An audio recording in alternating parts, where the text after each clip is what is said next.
So with an understanding of how some European countries are coping, how does the region compare to the United States? The coronavirus hit most European countries actually at an earlier stage in a major way as opposed to the United States. And so major European countries such as France and Spain, for example, were very hard hit in the early stages actually of the virus.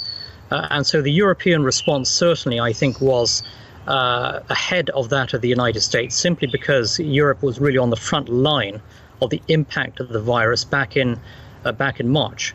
And so France, Spain, for example, had a huge number of cases actually several months ago. And you now see the curve being flattened across most of Europe. But the reality is that Europe had to deal, I think, with the full brunt of COVID-19 at an earlier stage as opposed to the United States. And that's why I think you're seeing, the big differences in numbers today between the US and Europe. Absolutely. I wanted to ask you about some news that is breaking regarding travel bans for Americans traveling to the EU. It appears there is some preferential treatment, at least from what I could gather from your tweets, about this statement and decision by the EU. And I wanted to get your thoughts on what you make of this new American travel ban for travelers who want to go to the EU. Yes, so the European Union is considering lifting its travel ban for around 15 countries. And that includes China, actually. And so very controversially, the EU is thinking about allowing Chinese citizens to enter into the European Union for the first time in many months. Now, at the same time, the European Union is looking to maintain its ban upon US citizens from entering Europe. Now, this strikes me as a political decision overwhelmingly by the European Union. It really, I think, is an example of the widespread anti-Americanism that you find in the upper echelons of the European Commission, the executive branch of the European Union. And I think this is overwhelmingly a political decision, not a health-based decision. And also the European Union is in full appeasement mode towards China. Beijing is exerting a great deal of pressure upon the European Union. And the EU is reciprocating on many fronts. And this is a good example of that. And it is really absolutely shameful that the European Union is bowing down to Beijing on this and so many other issues as well. At the same time, the EU is thumbing its nose at the United States. And so it's an appalling example of anti-American sentiment within the leadership of the European Commission, the executive branch of the European Union, and a desire on the part of some EU officials to kowtow to the Chinese dragon. It's an absolute disgrace, and it tells you everything you need to know about the mindset of the EU's leadership at this time. What I find really amazing is that many of these European countries were receiving faulty Chinese gear at the early onset of this outbreak. We saw so many reports of hospitals, doctors, nurses dealing with medical gear, personal protective equipment that came from China that didn't meet the standards to ensure that they could conduct medicine in a safe fashion. And now you have what appears to be a protection of this relationship. Where does this stem from? I mean, where are the Chinese pressuring the Europeans to make these decisions? And are there specific agreements, whether it's trade or whether it has to do with bilateral relations between specific countries, that are allowing these decisions to be made in what appears to be a more favorable angle towards the Chinese? It's all about really trade and investment between the EU and China, which of course is a huge trading and investment relationship. And the European Union wants greater access, of course, to the Chinese market. It wants a greater market for European goods and services.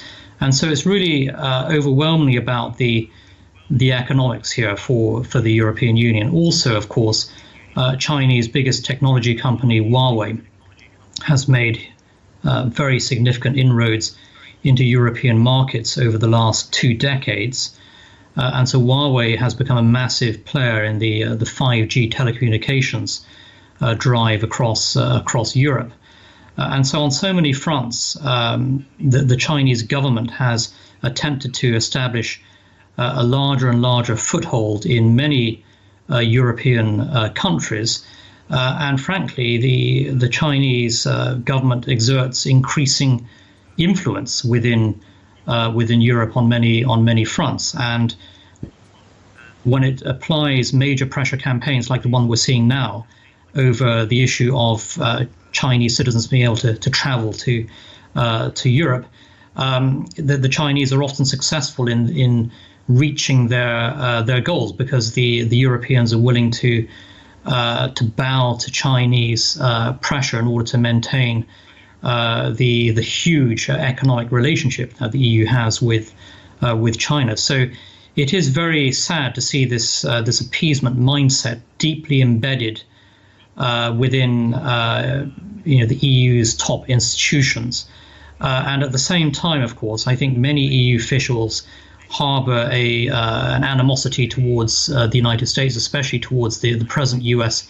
administration. There's a lot of bad blood between Brussels and Washington, and I think the desire to keep American citizens out of the European Union has nothing whatsoever to do with COVID-19 and health issues. This is a political decision that's being taken by the European Union, hugely counterproductive, and it makes absolutely no sense, I think, in terms of the big picture for Europe to be doing this. From the political lens, these are extremely interesting points, and you talk about the influence of other actors like China in the decisions that are being made by the EU.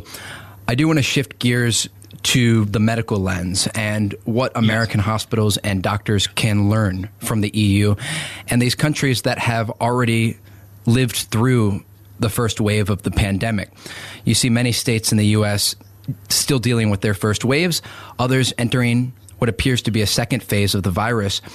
What can Europe teach America about the coronavirus and how to best handle this outbreak? Yeah, I think it's interesting that every European country has had its own approach to dealing with the virus, and it is important to bear in mind that the response to COVID-19 has been overwhelmingly handled by European nation states, as opposed to the European Union, which has overall been quite weak-kneed and useless in responding to the virus. But individual European governments, I think, have overall done a very good job in confronting COVID-19. And for example, if you look at how the German government has responded to the coronavirus, its response has been very effective. It's heavily based upon contact tracing in Germany. And the Germans have implemented a very efficient contact tracing system.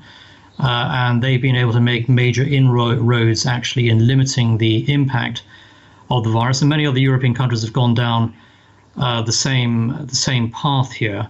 But without a doubt, I think the most important factor in terms of turning things around in Europe has been the widespread use of contact tracing in many European countries. But also, European governments have implemented similar measures taken by many US states in terms of initially stringent lockdown measures, for example, which most major European governments implemented. Many US states have gone down the same route.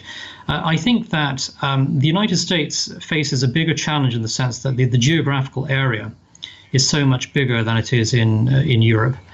There's so much regional variation, and so there's far more opportunity, I think, for waves of the virus to move across the United States, with different states at different stages of dealing with the pandemic, whereas in Europe it's a much smaller area.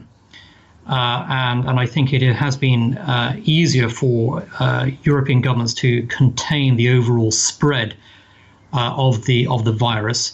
It's also, I think, worth noting that European governments also imposed very strict border controls throughout the pandemic, and we saw the elimination or the suspension of what is known as the Schengen Agreement of border-free travel across much of Europe. And so you did see very strict border controls being implemented. That certainly, I think, helped European governments to be able to limit the spread of the virus.